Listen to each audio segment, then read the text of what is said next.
네, 반갑습니다.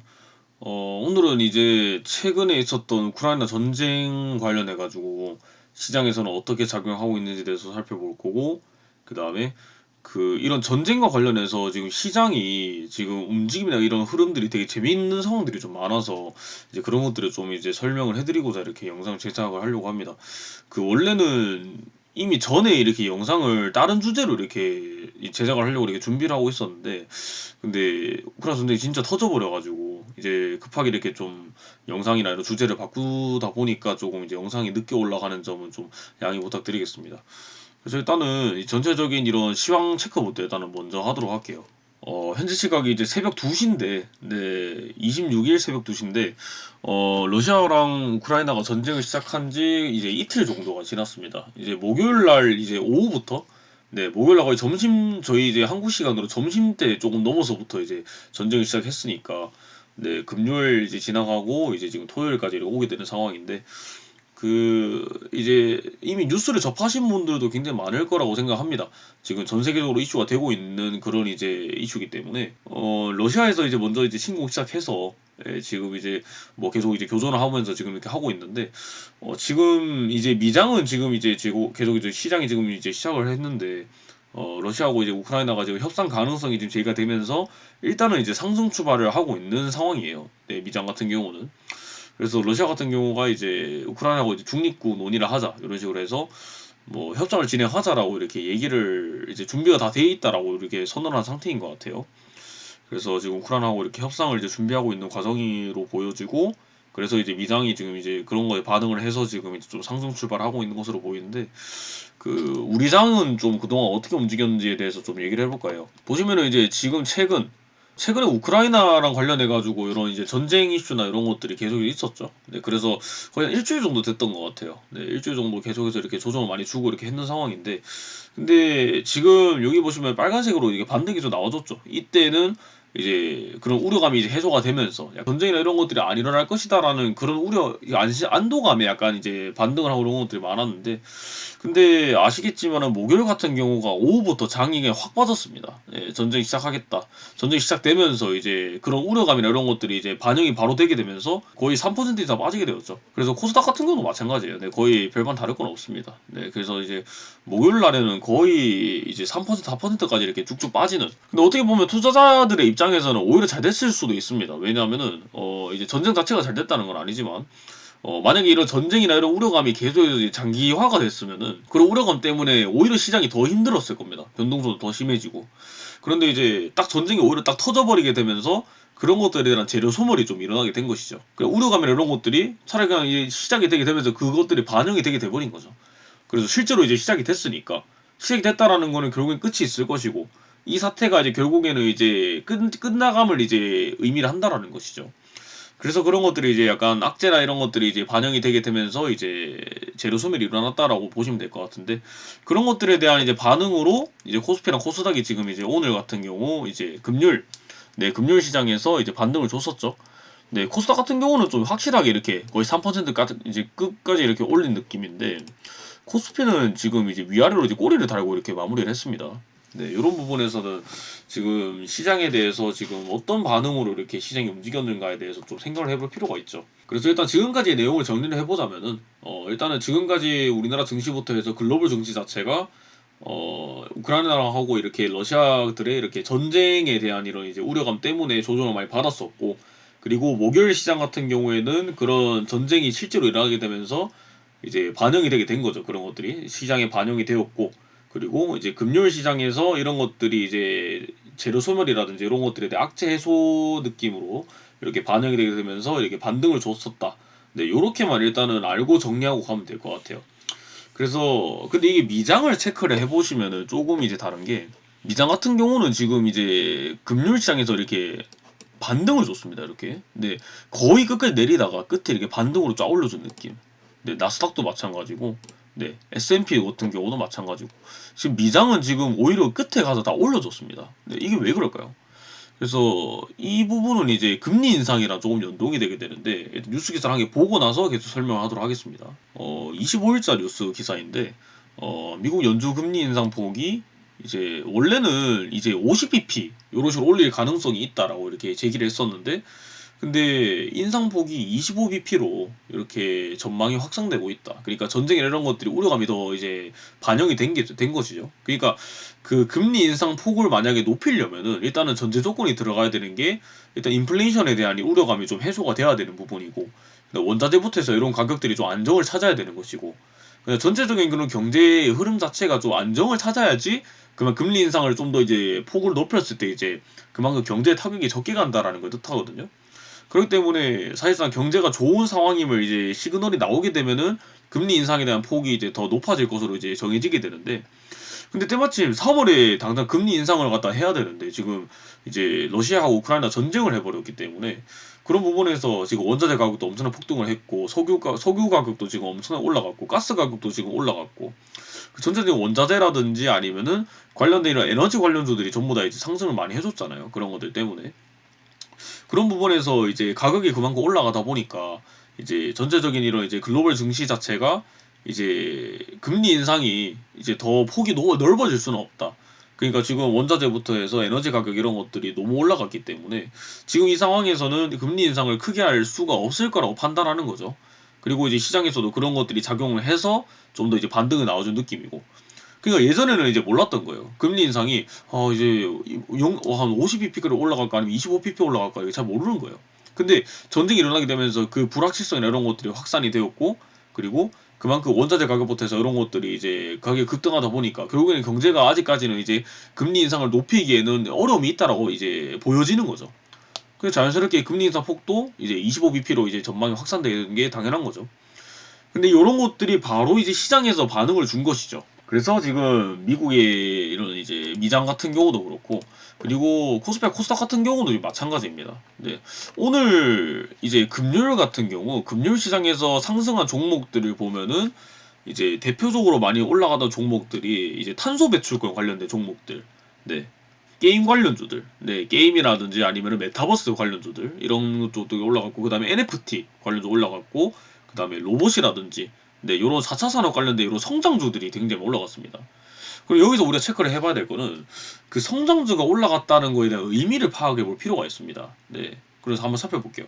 그 성장주가 올라갔다는 거는 어떤 걸 뜻하느냐. 자, 일단은 성장주에 대한 그 개념부터 조금 알고 가는 게 중요하다고 생각을 합니다. 네. 일단은 우리 시장에서 금리 인상을 받다가 예전에는 이제 많이 저금리로 이렇게 갔었었죠. 왜냐하면은 경제나 이런 것들에 대해서 좀 더 이제 소비를 많이 굴리기 위해서, 근데 시장에 많이 돈을 풀어서 그만큼 소비를 갖다가 이제 활성화시키겠다라는 의미로 금리를 갖다 인하를 했죠. 그래서 시장에 그렇게 돈이 많아짐에 따라 가지고 자연스럽게 이제 돈이 많아진 투자자들은 이제 투자처를 찾게 되는 거예요. 이 돈을 갖다가 어디로 투자를 해야 되는가. 네, 그런 부분에서 나타나는 게 이제 성장성이 좋은 기업들, 앞으로 여기다 투자하면은 그 이 기업이 성장을 할 것이다라는 것에 투자를 많이 하겠죠.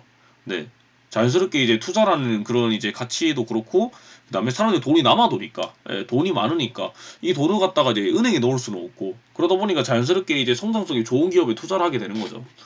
그래서 그때 나온 이런 성장성이 좋은 기업이라고 생각되는 것들이 바로 이제 뭐 NFT나 이런 게임 관련주들이라든지 아니면은 뭐 로봇이라든지 아니면 스마트 팩토리나 이런 것들처럼 4차 산업 관련주들. 네. 그 말고도 메타버스라 이런 것들도 있겠죠. 네. 요렇게 성장성들이 기대가 되는 그런 기업들에 투자를 많이 하게 되고, 그러다 보니까 자연스럽게 성장주나 이런 것들의 주가가 많이 상승을 하게 되는 것이죠. 네. 근데 지금 시장같이 이렇게 금리 인상이 계속해서 이제 리스크로 작용하고 있는 시장에서는 자연스럽게 금리 인상은 이제 자산 축소를 불러옵니다. 그러니까 그만큼 긴축이나 이런 것들을 하게 되면서 자산을 갖다가 계속 축소를 시키는 거예요. 그 시장에서의 돈을 갖다가 계속 이제 자기들이 다시 되돌려 오겠다, 다시 가져오겠다라는 걸 뜻하거든요. 그러다 보니까 자연스럽게 금리가 인상이 되게 되면은 이제 주식시장이 당연히 위축될 수밖에 없어요. 왜냐하면은 그 자금들이 이제 다시 이제 원래 장소로 이제 돌아간다는 느낌으로 빠져나가기 때문에. 네. 그렇게 되면은 딱 이렇게 돈이 점점 빠져나가니까 밀물 들어왔다가 이제 약간 썰물들어 이게 빠지는 듯이, 물 빠지듯이 이제 자산이 이렇게 슥슥 점점 빠지니까 이제 여기서 나타나게 되는 거죠. 실적이 안 좋은 기업들이 분명 존재할 것이고, 그냥 그것들이 결국에는 거품이 되게 되는 것이죠. 그 돈을 이만큼 이제 투자를 했는데 투자한 만큼의 아직 성과가 안 나오거나, 아니면은 이제 기대했던 만큼의 실적이 이제 그만큼 안 나오는 그런 기업들은 자연스럽게 주가가 빠질 수밖에 없는 거죠. 왜냐? 그 돈이 이제 그만큼 시장에 적기 때문에 정말로 필요한 곳에 이렇게 가려고 한단 말입니다. 그 자기 돈을 갖다가 그 본인들의 투자자들의 돈들이 이제 돈을 잃기 싫으니까 자연스럽게 이제 우량 기업에 이제 투자를 할 수밖에 없는 거예요. 계속해서 이제 시장이 안 좋아지는 걸 이제 본인들도 다 투자주들도 다 느끼기 때문에 그런 부분에서 지금 장세에서 실적이 좋은 실적주들이 이제 장세라고 말을 하는 것들이 사실 이런 부분 때문인 거죠. 네. 그러니까 이 기업은 이제 거품이 아니다라는 걸 이제 인증을 할 수 있는 그런 실적이 바탕이 되는 그런 기업들. 그런 기업들이 이제 사실상 하락장에서는 실적주가 굉장히 유리한 거죠. 네. 그리고 실제로도 그쪽에 많이 투자를 하고요. 이제 투자자들이. 그래서 지금 요런 개념들을 가지고 시장을 한번 다시 들여다보겠습니다. 자, 우리 코스피와 코스닥이 어땠죠? 네, 코스피 코스닥이 지금 금요일 시장에 올라갔던 종목들이 바로 보다 이제 제가 방금 말씀드렸던 성장주들, 네, 태양열부터 해가지고 풍력 에너지 이런 것들, 네, 다 올라갔고, 그다음에 뭐 탄소 배출권부터 해서 로봇, 그다음에 NFT, 게임, 그다음에 메타버스 이런 것들처럼 성장주들이 다 올라갔습니다. 그 얘기는 뭐냐? 시장에서는 이미 금리 인상을 갖다가 이제 과격하게 할 것이다, 공격적으로 할 것이다라는 그런 인식이 박혀 있었던 거예요. 그러다 보니까 자연스럽게 그런 이제 자연스럽게 성장주나 이런 것들이 이제 계속해서 조정을 많이 받았었는데 근데 지금 시장에서 나오는 것처럼 오늘같이 성장주가 랠리를 보였다라는 거는 아 시장에서는 이제 금리 인상이 그만큼 공격적으로 이루어지지는 않겠구나. 그만큼 이제 원래 예상했던 것보다 적게 이렇게 금리 인상을 하겠구나. 라는 그런 시그널이 이제 반영이 되게 되었는 거고 그러다 보니까 성장주가 움직이게 된 것이죠. 네. 그래서 만약에 근데 금리 인상이 만약에 올라가는 게 그러니까 더 큰 폭으로 가는 게 이제 확실시 되었다? 그렇게 되면 오히려 더 성장률이 떨어졌을 겁니다. 네, 그만큼 자산 축소나 이런 것들이 더 이루어졌기 때문에 이루어진다라는 걸 뜻하기 때문에 그래서 제가 말씀드리고 싶은 거는 이 시장 그 주식 시장이 움직이는 거는 사실상 주식은 예측으로 움직이게 되고 그 예측이 빗나가게 되면 움직이는 게 또 주식 시장입니다. 그러니까 결국에는 예측이 예측으로 이제 끝난다라는 거죠.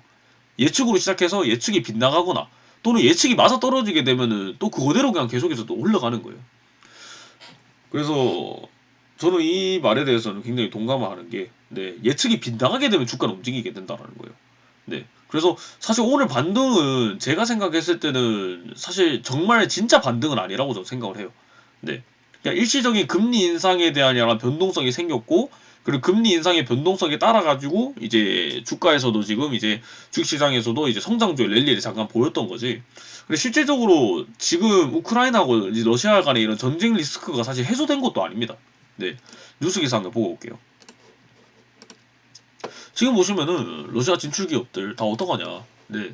지금 뭐 삼성부터 해서 현대차도 그렇고 지금 우리나라에 있는 이제 우량 기업들은 사실 러시아에 진출해 있는 그 유럽 쪽하고 러시아에 진출해 있는 그런 기업들이 이제 대다수 많이 있습니다.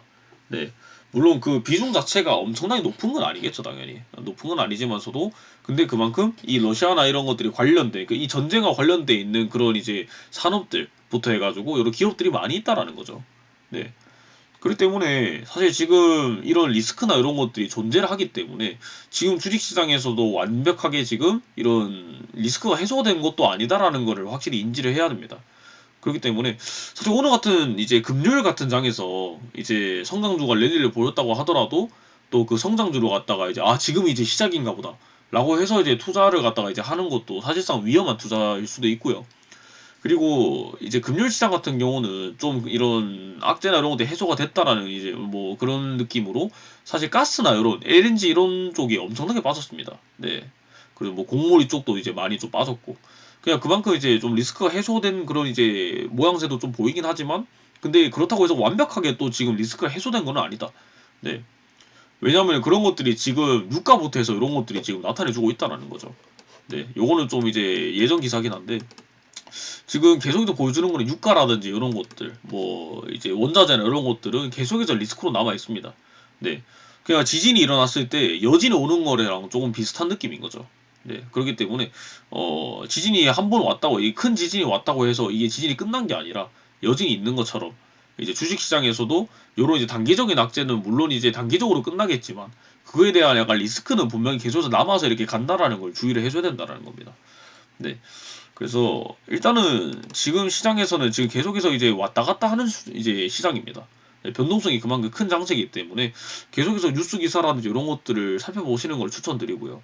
네. 그래서 이때만큼은 포트폴리오나 이런 것들도 구성을 좀 잘 하시는 걸 추천을 드려요. 그러니까 하나의 종류로만 이렇게 투자를 하지 말고 여러 가지 이렇게 종류의 이런 주식들을 갖다가 이제 다양하게 이렇게 보유를 해 놓는 게 수익을 지키는 길이라고도 생각을 하기 때문에, 그래서 다음 영상에서는 요런 이제 다양한 이런 주식들, 그러니까 주식에도 종류가 있거든요. 네, 그런 주식의 종류를 나누는 방법, 확인하는 방법, 네, 이런 것들에 대해서 좀 얘기를 할 거고, 그래서 다음 영상에는 이제 주식들 종목마다 이제 포함되어 있는 그런 속해 있는 곳이 있어요. 그러니까 뭐 성장주면 성장주, 뭐 기술주면 기술주, 뭐 리오프닝주면 리오프닝주, 이런 식으로 해서 이제 각 종목들마다 그런 이제 분류 체계들이 조금 나눠져 있는데, 좀 그런 것들에 대해서 좀 이제 얘기를 해보는 시간을 좀 가져볼까 해요. 그래서 이제 오늘은 이제 시황 체크부터 해서 이런 것들에 대한 간단한 얘기를 나눴었고, 그래서 앞으로도 이제 좀 관련된 영상으로 해서 계속해서 좀 연결되는 느낌으로 좀 영상을 준비해 보도록 하겠습니다. 그래서 오늘 영상은 여기까지 하도록 하겠습니다. 네, 감사합니다.